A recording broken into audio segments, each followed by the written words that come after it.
오늘 기자회견. 오늘 기자회견 창녕운수라고 강릉에 택시 최고 큰 회사가 있었거든. 이번에 근데 그 회사가 없어졌어요. 회사가 없어졌지. 회사를 어떻게 없앴느냐 하면은 이제 매년마다 회사 택시의 일정 부분을 없앤다고요. 감차하고 그 숫자만큼 개인 택시를 만들어 주거나 그러죠. 차도 노후가 되고 뭐 이러고 하니까 이제 감차한다고. 그래 되니까 이제 운수회사가 손해를 입게 되잖아요. 그 정부에서 이제 차에 대해서 비용을 지불해 줍니다. 감차한 차에 대해서? 네, 감차한 차량에 대해서 한 대당, 네, 한 대당 한 4천만 원 이렇게. 올해는 4,400만 원인가 그렇게 한 대당 돼 있었는데 32대인가 뭐 이렇게 올해 이제 계획이 돼 있었죠. 하여튼 매년마다 자치단체들이 그렇게 그 자기네 자치단체의 개인 택시와 회사 택시의 수요를 보고 또 그 어떻게 됐든 회사도 먹고 살아야 되고 개인 택시 하는 사람들도 먹고 살아야 되고 하면은 차 대수가 적정하냐라고 하는 거에 대해서 경기가 좋을 때 인구가 많을 때 이런 데 하고 인구가 없거나 뭐 줄어들 때 경기가 없거나 할 때 따라 다르잖아요. 그럼 그때 따라 갖고 이제 차를 이제 감차시켜야 된다. 감차시키고 그 일정 부분은 뭐 개인 택시로 넘겨주기도 하고 뭐 그렇게 하면서 운영을 하는데 올해 그 강릉에서 가장 큰 창녕운수라고 하는 택시 회사가 차를 전체를 감차를 해갖고 없애치운 거예요. 없애치운 거지. 그거는 개인 회사가 내 마음대로 할 수 있는 거 아닌가? 아니. 그거는 이제 정부가 그러니까 지방 정부가 감차 계획을 발표하고 그걸 갖다 공고하고 그러면은 감차를 하기 위한 예산도 반영을 해놔야 되잖아요. 올해 계획은 한 30대 정도 였었는데 이게 갑자기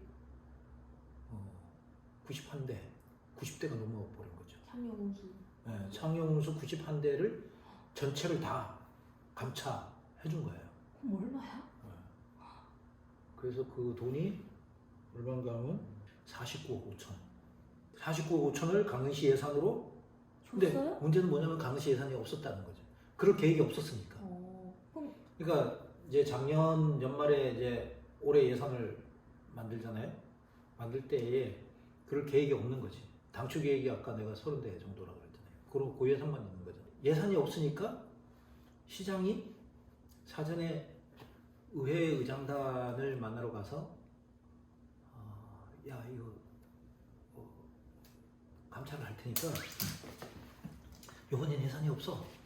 그러니까 예산이 없으니까 다른 데에서 예산을 쓰겠다.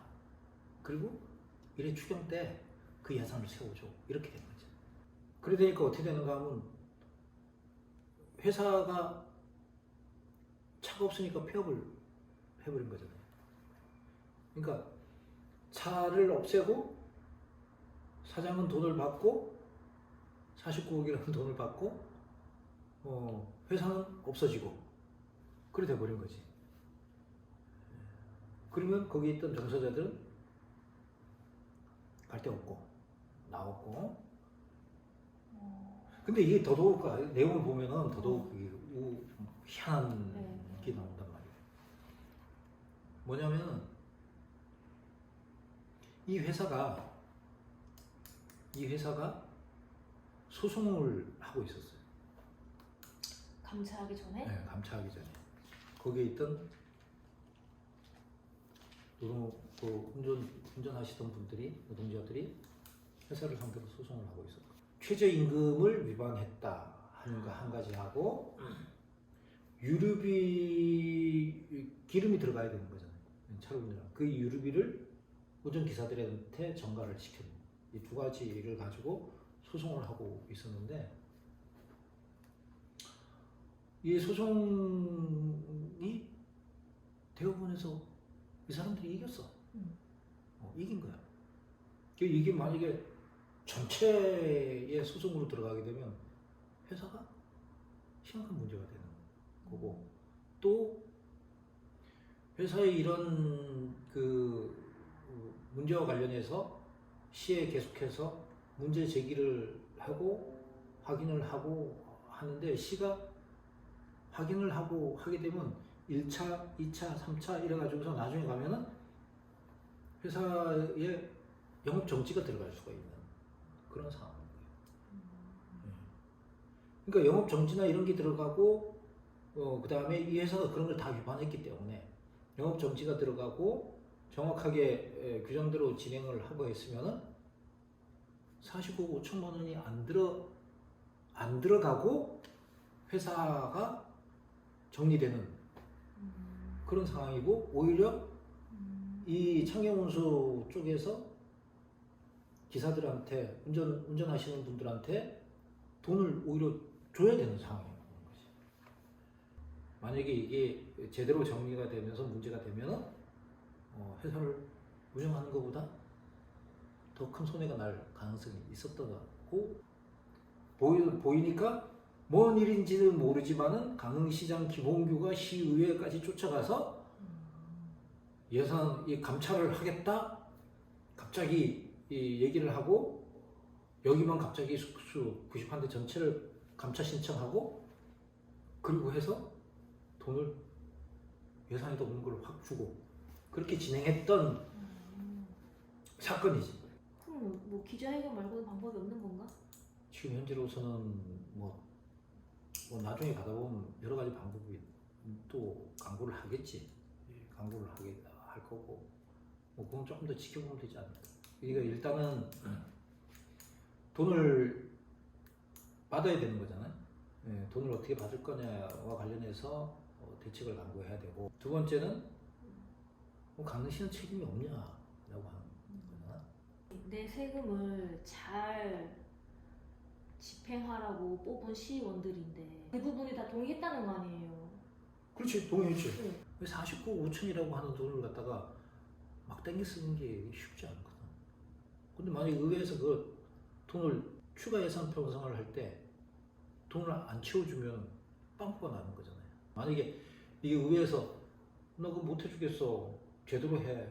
그리고 먼저 예산 편성한 다음에 써. 이게 순서니까. 예산 편성이 돼야지 쓸 수 있는 거니까. 그럼 순서에 맞췄어. 이렇게 되면은 못하지. 지난 1월서부터 5월달까지 진행이 되면서 이 45억 5천에 대한 창경운수 폐업 과정의 사건이 벌어졌는데 그 과정 속에서 많은 노동자들이 받아야 될 정당한 임금을 제대로 받지 못하고 있어요.